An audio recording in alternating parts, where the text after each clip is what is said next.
الحمد لله ونحمده ونستعينه ونستغفره ونعوذ بالله من شرور أنفسنا ومن سيئات أعمالنا من يهده الله فلا مضل له ومن يضلله فلا هادي له وأشهد أن لا إله إلا الله شهادة تكون للنجاة وسيلة ولرفع الدرجات كفيلا وأشهد أن محمدا عبده ورسوله اللهم فقهناه في الدين اللهم فقهناه في الدين اللهم فقهناه في الدين رب اشرح لي صدري ويسر لي أمري واحلل عقدة من لساني يفقه قولي رب زدني علما لا حول ولا قوة إلا بالله العلي العظيم السلام علیکم ورحمۃ اللہ وبرکاتہ۔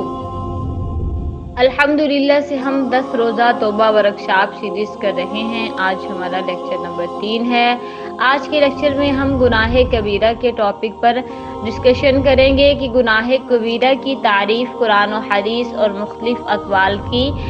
مختلف اقوال سلف کی تشریحات کے ماتحت یہ ہے کہ جس گناہ پر قرآن میں کوئی شرعی حد یعنی سزا دنیا میں مقرر کی گئی ہے یا جس پر لعنت کے الفاظ وارد ہوئے ہیں یا جس پر جہنم وغیرہ کی وعید آئی ہے وہ سب گناہ کبیرہ ہیں۔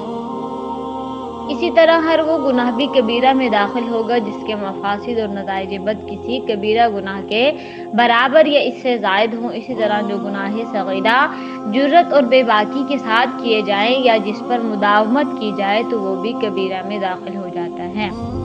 ابن عباس رضی اللہ تعالیٰ عنہ کے سامنے کسی نے کبیرہ گناہوں کی تعداد 7 بتلائی تو آپ نے فرمایا 7 نہیں 700 کہا جائے تو زیادہ مناسب ہے۔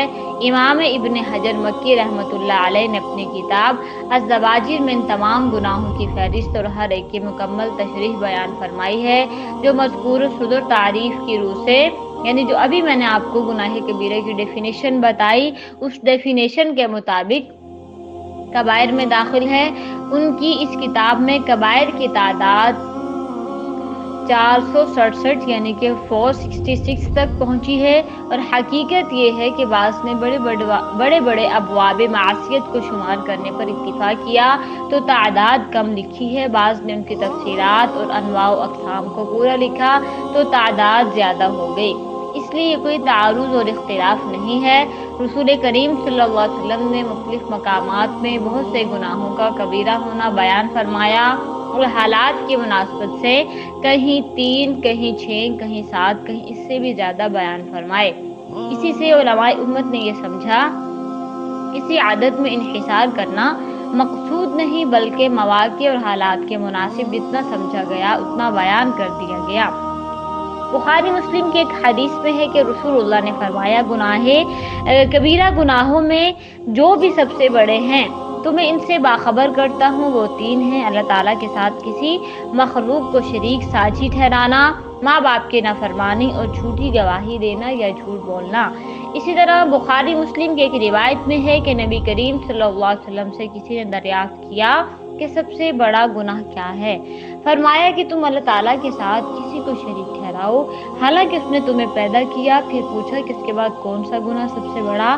تو فرمایا کہ تم اپنے بچے کو اس خطرے سے مار ڈالو کہ تمہارے کھانے میں شریک ہوگا، تمہیں اس کو کھلانا پڑے گا۔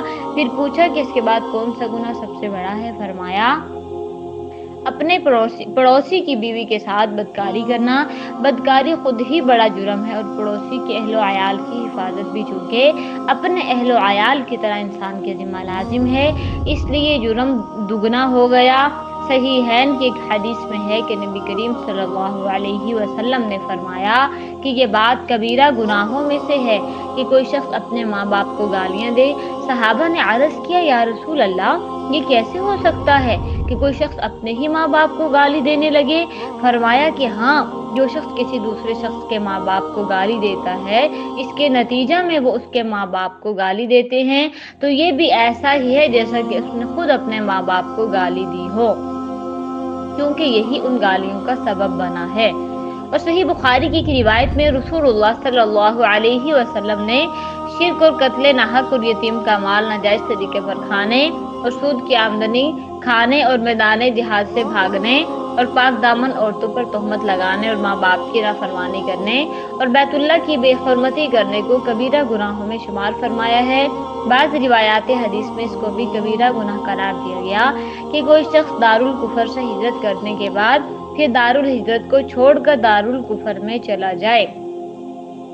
دوسری روایات حدیث میں ان صورتوں کو بھی گناہ کبیرہ کی فہرست میں داخل کیا گیا، مثلا جھوٹی قسم کھانا، اپنی ضرورت سے زائد پانی کو روک رکھنا، دوسرے ضرورت والوں کو نہ دینا، جادو سیکھنا، جادو کا عمل کروانا، اور فرمایا کہ شراب پینا اکبر الکبائر ہے، اور فرمایا کہ شراب پینا ام الفواحش ہے، کیونکہ شراب میں مست ہو کر آدمی ہر برے سے برا کام کر سکتا ہے۔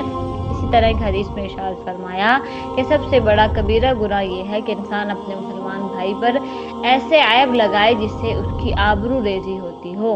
ایک حدیث میں ہے جس شخص نے بغیر کسی عذر شرعی کے 2 نمازوں کو ایک وقت میں جمع کر دیا تو وہ کبیرہ گناہوں کا مرتکب ہوا۔ مطلب یہ ہے کہ کسی نماز کو اپنے وقت میں نہ پڑھا بلکہ قضا کر کے دوسری نماز کے ساتھ پڑھا۔ بعض روایات حدیث میں ارشاد ہے کہ اللہ تعالیٰ کی رحمت سے مایوس ہونا بھی کبیرہ گناہ ہے، اور اس کی عذاب و سزا سے بے فکر اور بے خوف ہو جانا بھی کبیرہ گناہ ہے۔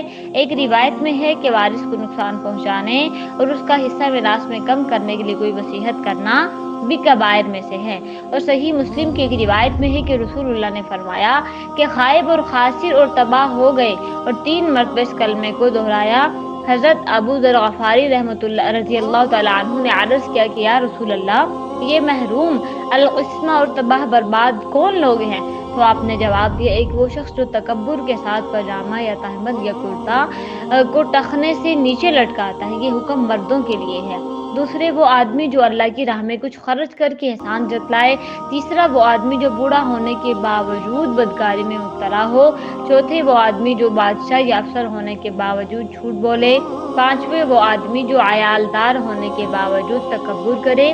چھٹا وہ آدمی جو کسی امام کے ہاتھ پر محض دنیا کی خاطر بیعت کرے۔ اور صحیحین کی ایک حدیث میں ہے کہ چغلی کھانے والا جنت میں نہ جائے گا۔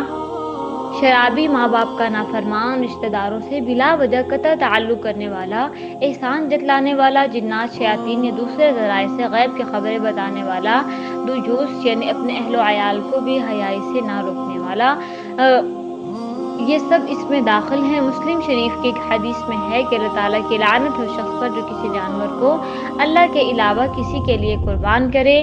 آج کا جو ہمارا ٹاپک گناہ کبیرہ سے متعلق تھا، اس پر ہم نے مختصر بات کی۔ ہو سکتا ہے کہ ان میں بہت سارے گناہوں کا آپ کو پہلے سے علم ہو یا نہ ہو، پہلے سے علم تھا یا نہیں تھا، لیکن ان لیکچرز کو سننے کے ساتھ ساتھ جیسے جیسے آپ لیکچر سن رہی ہیں، اس کے ساتھ ساتھ آپ اپنی اصلاح اور محاسبہ کی فکر کریں کہ ان گناہوں میں سے کوئی گناہ آپ کے اندر تو نہیں پایا جاتا۔ اگر پایا جاتا ہے تو توبہ استغفار کریں، جو سچی توبہ ہے، جو توبہ کی شرائط ہیں جو آپ جان چکے ہیں، ان شرائط کے ساتھ اللہ کے حضور 2 نفل توبہ کی پڑھ کر توبہ کریں، اور اگر آپ میں یہ نہیں ہے تو 2 شکرانے کے نفل ادا کر کے اللہ کا شکر ادا کریں کہ اللہ نے آپ کو ان گناہوں سے بچایا ہوا ہے۔ اس کے ساتھ ہی میں اپنے آج کے لیکچر کو ختم کروں گی۔ وآخر دعوانا ان الحمد للہ رب العالمین۔